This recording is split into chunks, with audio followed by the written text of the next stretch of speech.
I think something I've been spending a lot of time on recently is the first 5-6 years of someone's life is so formative. And I have this hypothesis lately that if you are lucky enough to be born into a family that doesn't have a lot financially, but is incredibly happy and loving, you've started life in a foundation that gives you a massive advantage, because you realize that money is not the answer to happiness. And I am that person. I was born in the Soviet Union. I got very fortunate to come to this great country when I was 3 years old, and life was super hard. I lived with 9 family members in a studio apartment the size of this stage in Queens.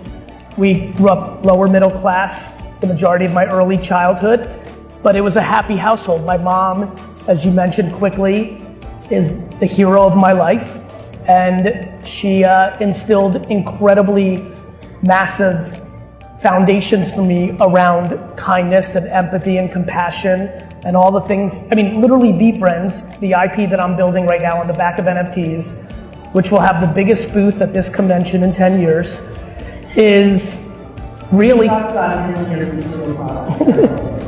is really the seed of how my mother saw the world. My mom lost her mom at 5, grew up in the Soviet Union, like real tough life, and really showed me all the true answers to the world. And so I grew up very much not entitled. My mom was the sweetest as pie, but my mom is super cheap and we were poor. So everything I ever wanted, she looked me in the face and said, go get it. So lemonade stands, washing cars, shoveling snow. You know, I'm built on hard work. I think entitlement is a disease. I think a lot of people have it today. And I'm very grateful I don't. And I think we're all byproducts of our childhood. I think there's things that I've had to work on just like anybody else. I think as grown-ups, we can do that. You can't just say, oh, my parents fucked me up. You know, you've got to work at it. But I am as grateful as one can be on earth. I've been writing a book in my head. I've written a lot of books, but the one that I've been holding nearest and dearest is a book that I'm gonna call Perfectly Parented. And I'm gonna talk about how they did it, what they did, and I hope it creates different conversations, because I think parenting is one of the most important conversations in the world. The thing that inspires me daily and why I put myself so out there and built the following that I built, and definitely why I'm building VeeFriends, is we have the capacity to change. Yeah. Humans inspire me so much. You know, we're sitting here as the byproduct of some good situations, but listen, you and I had a bunch of stuff. I didn't know my dad at all. He worked every day of his life until I was 14.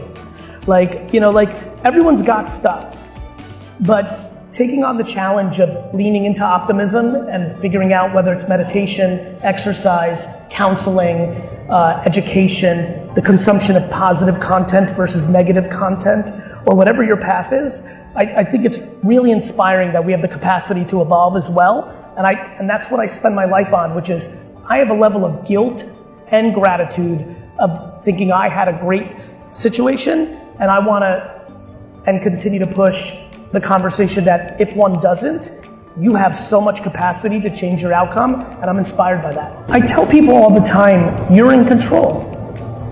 Like, you're in control of what you put out into the world. I deal with it and unpack it very easily. I put into the world what I'm willing to share, and I don't what I'm not willing to share. And too many people get caught up in the game. They want likes, they want followers, they want the blue check mark.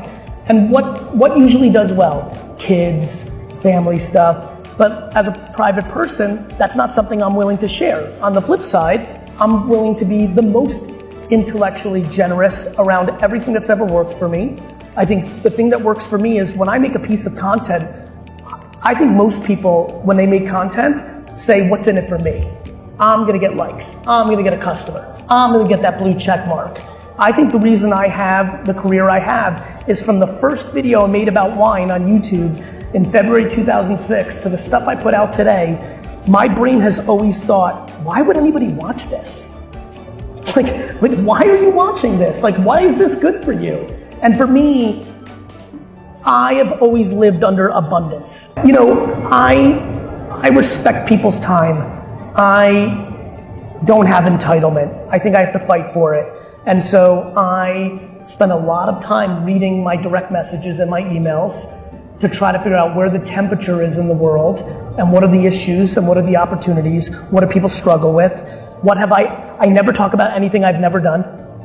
So I think one thing that's really worked for me is I don't talk about stuff I don't know. I think the reason the industry is doing better, macro, is we've become less transactional. People are protecting their brand. They don't need the brand in every category to maximize the P&L. They realize if they make some sort of silly thing for short-term money, it might hurt their overall thing. That's how I've always thought. I've been very patient.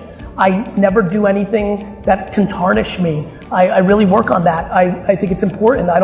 I just don't know how any level of money is worth you not putting your head on a pillow at night. It doesn't make sense to me. It's not how I see the world. And so I focus on that. I also think the world is abundant. I also am incredibly patient. You know, I spent the first 12 years of my career building my dad's business for him. I started my company at 34 years old in another company's conference room because we had no money. I was 34 before I ever made $100,000 a year. Like, you can accomplish a lot. Everyone's so anxious. Everyone wants it so fast. Everybody wants to keep up with the Joneses. They want to make it now so they can show or enjoy. Like, to me, enjoy the process of your career, not the money you make from your career so you can then enjoy it. And that's the game I play.